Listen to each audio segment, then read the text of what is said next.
out of an obvious inspiration from the Dark Souls franchise and Electronic Arts' sloppy lust for your money comes Star Wars Jedi Fallen Order. With beautiful animations, great voice acting, and pretty impressive graphics overall, Star Wars Fallen Jedi is a game that looks more fun than it is. It is most definitely just okay. By far, the best parts of this game are the boss fights with Sith, of which there are exactly 4. That's right, in an over 20-hour-long game about being a Jedi, you have a lightsaber fight 4 times. If I had to pin it down, Jedi Order's greatest accomplishment is that it succeeded in convincing me that paid reviews are real. Okay, so I obviously wasn't impressed with this game. And because of the movie released this week, I bet you were expecting me to talk about Kyle. No, I will not talk about Kyle. Do not ask me about Kyle. I just want to move on, okay? Because that movie is going to live rent-free in my head forever and haunt me until the final days of my life, I'm going to be doing a review of a video game that a bunch of people thought was great, that I didn't. But that isn't to say that it's all bad. Having played it on the highest difficulty, I actually had an incredibly fun time raging at the boss fights that did include lightsabers, and felt kind of cool while doing it. Should I just trust in the Force? Press 1 to trust in the Force. Press 2 if I'm a fucking idiot. What? The game became decently fun by the end once you obtained all the major Force abilities, and boss fights became more common. The problem is, it just took so long to get there. And I want to keep it real for all of you, even if that means going against the grain with my opinion. We'll take you down. Going after the intruder. I think we've got him. They will put the weapons away. Oh my god. Are they walking away? Is that guy walking away? What the f is happening? Hope you remember all the protocols. Enough is enough! This game wasn't a train wreck, but it wasn't much more than just alright. I want to give you a detailed set of reasons why this game might be better to get while it's on sale as opposed to at full price. I've seen tons of glowing reviews, mainly coming from mainstream outlets within the first week of its release, with weak reasons to justify this game receiving a nearly perfect score. You see, back in the day, I used to play the Jedi Knight games, the original Star Wars Battlefronts, and many other old school LucasArts games, all the time when I was a kid. I learned how to type when I was 9 years old by telling other players that I f***ed their moms in Jedi Knight Academy servers. So, obviously as you can tell, old Star Wars games hold a very special place in my heart. And since I've had such great experiences in earlier Star Wars games, Jedi Order Fallen had a high bar to clear. And since this game has received way more praise than I think it deserves, I'm gonna try to balance out the perspective with a bit of criticism inspired by my unreasonable nostalgia bias. And I know I'm gonna get a lot of backlash for this because as an internet personality, you can't criticize a game unless everyone is. But at the end of the day, you know I'm a sweatier nerd than you are. And you know what? This game isn't perfect. It's not Game of the Year. And I'm not gonna sit here insisting you buy it for $60 when I don't think that's a good decision at all. On a lighter note, this is a video dedicated to all the boomers out there who remember what Star Wars games were like back in the day. Whatever happened to watching porn on a cassette tape, am I right, boomers?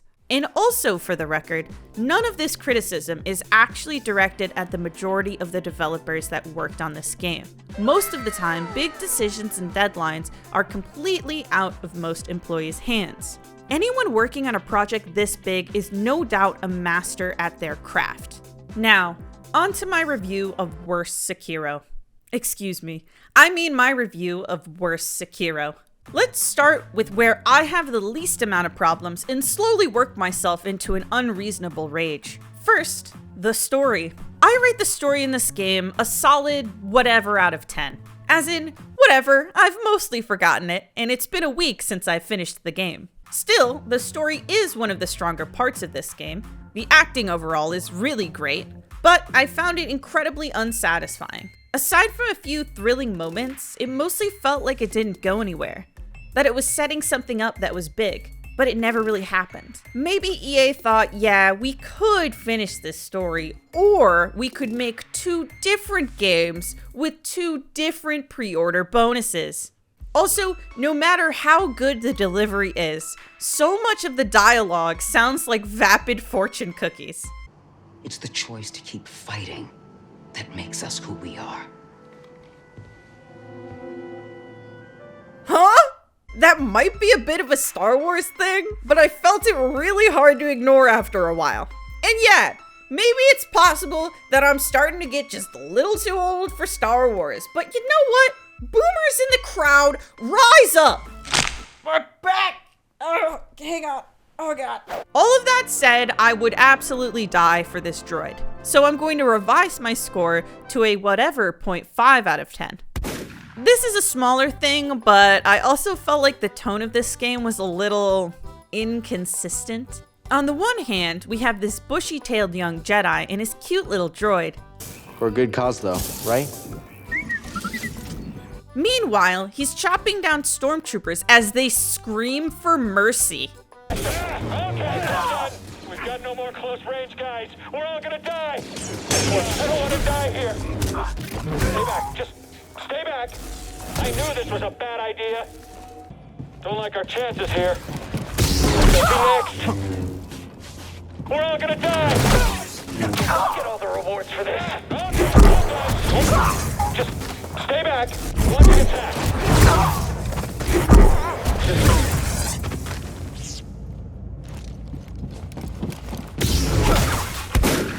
And you can't even make a dark side choice or have a red lightsaber. You're actually just the good guy 100%. There's this one part of the game where you sneak into this AT-AT and you listen to 2 stormtroopers talk about their lives. Then you proceed to knock them unconscious and blow up the walker while they're still inside. No, we are not doing that again. He says as he walks away from the smoldering wreckage. I just feel like there's something kind of off about this whole scenario. Listen, all right? It's all about consistent tone, guys. Aren't you excited? We're going to be Jedi! Lord, no. Okay, now on to the visuals. Some of this game is obviously stunning. A handful of the skylines you get to take in are actually mind-blowing. There really is so much detail. I can see every strand of hair on this greasy ginger's head, but also the entire planet looks like snot and vomit. I'm serious. For some reason, despite the occasional pretty view, most of the game takes place in dark, dingy locations. There was so much effort put into the visuals, but it gets utilized in the least flattering way possible, like 80% of the time. The animations are great when they're great, but there's no shortage of visual bugs. He has a lazy eye. Then Malicos came. What? And promised me a And also, there are animations missing for simple things like falling into water. The game even still has visual bugs and stutters on god-tier PCs.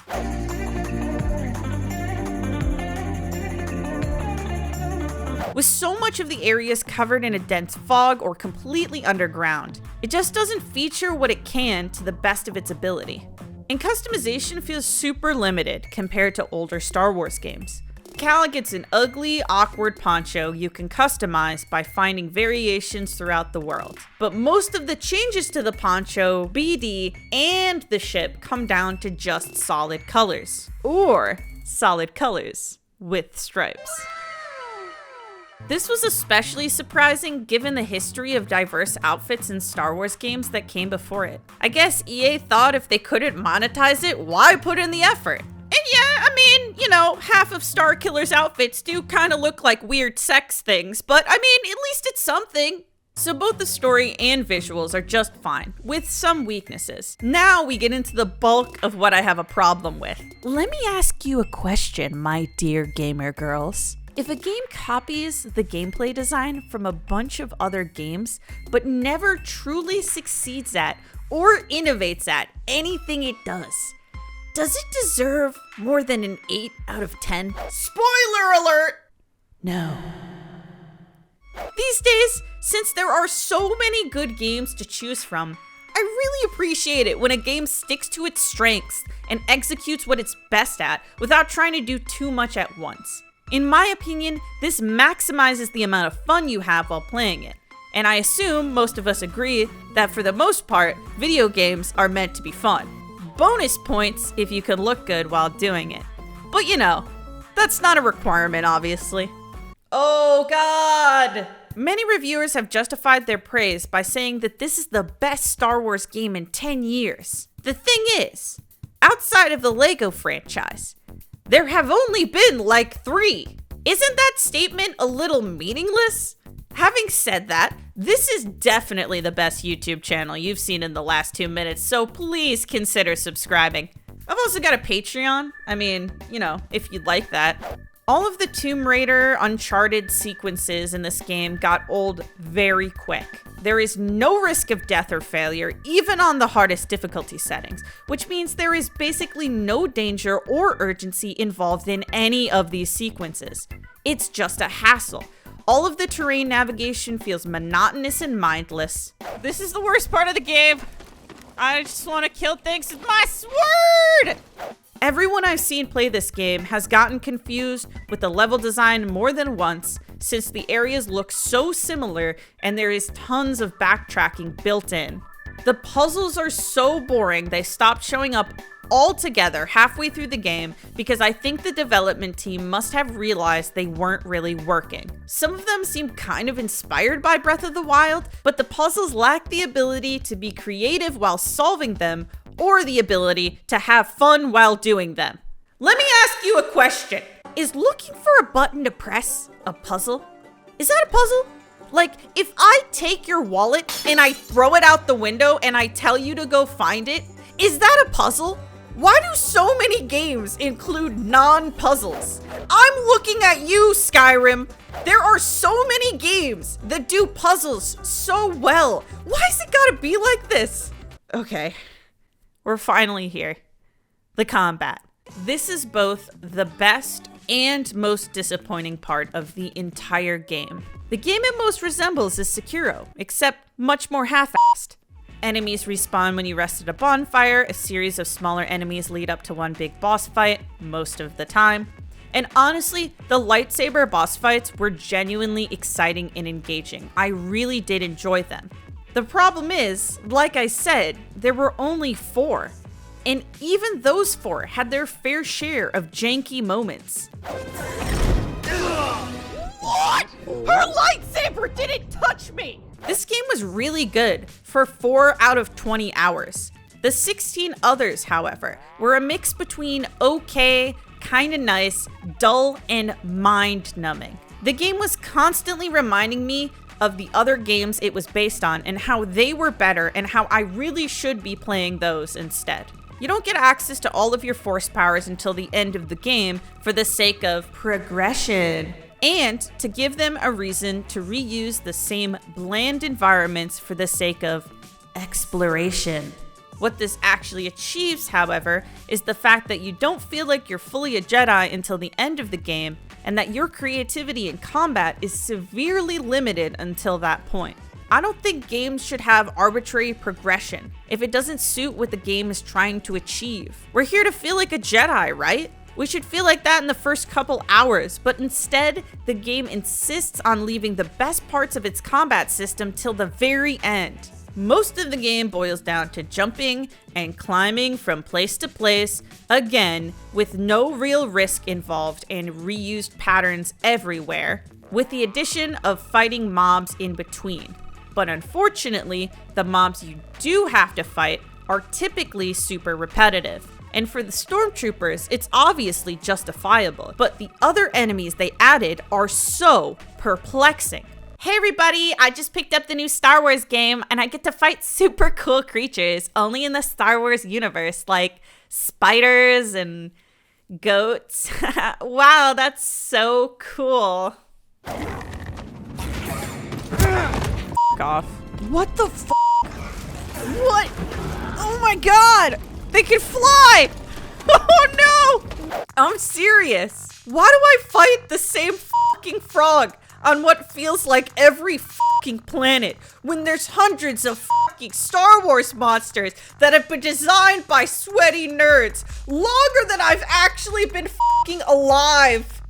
It doesn't take long before you're begging for a boss fight to help save you from the unrewarding monotony of galactic pest control. And right when the game starts throwing in more lightsaber bosses, and you have more force powers, and you feel like a real Jedi, and the story is finally heating up, and the fucking frogs finally go away, and it ends. Yo, what? Why did this visual monstrosity from actually 16 years ago have a better grasp on what us sweaty Star Wars nerds wanted more than this game? More force powers, better level design, more lightsaber fights, more planets. Actually what? Come back here. What the f***?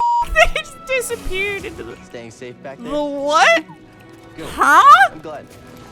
They just disappeared into the wall. Were they a figment of my imagination? Okay.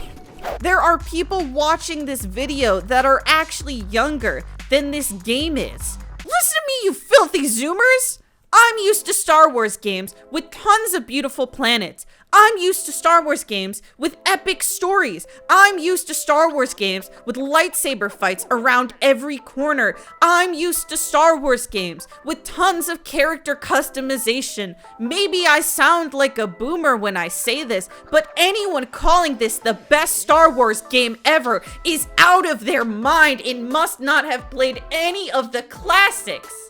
I've heard more than a couple reviewers say that EA should get praise because it has made so many mistakes in the past and they didn't turn this game into a complete dumpster fire, unlike they have so many times before. What kind of logic is that? You're giving your audience advice on a purchase, not giving a corporation emotional support. Let me ask you a question. What happens when a game receives something below an 8?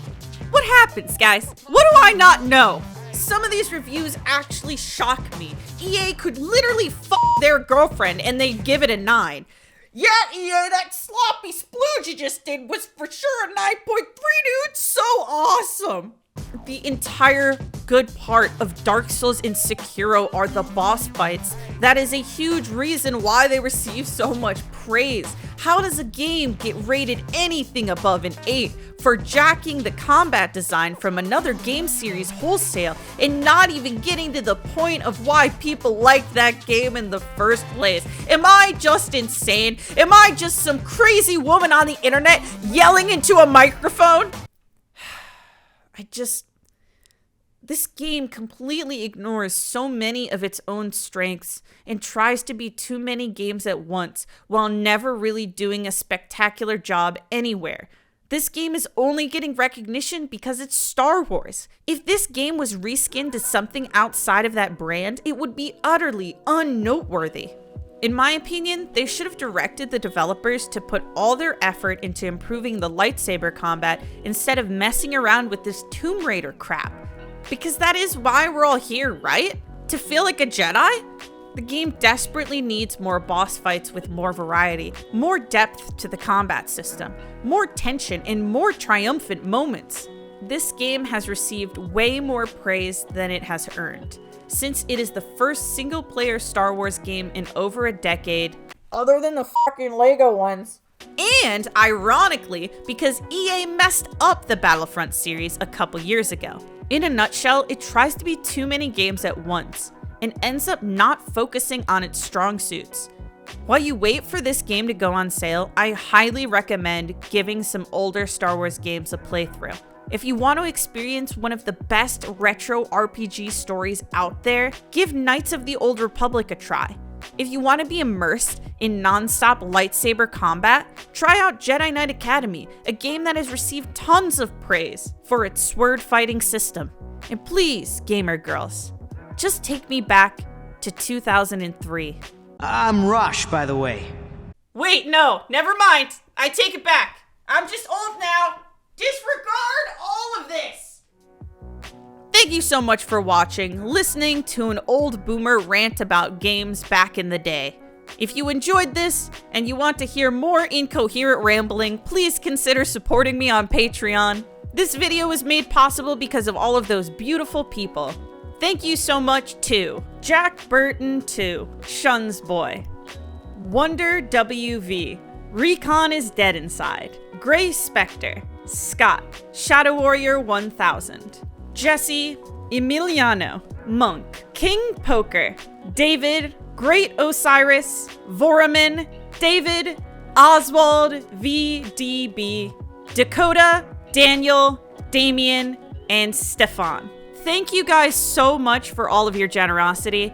All of you guys supporting me on Patreon are the heart and soul of why I'm able to make videos this ridiculously long.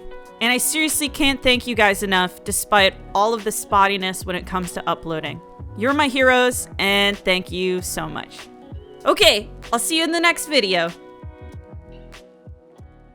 I'm Rush, by the way.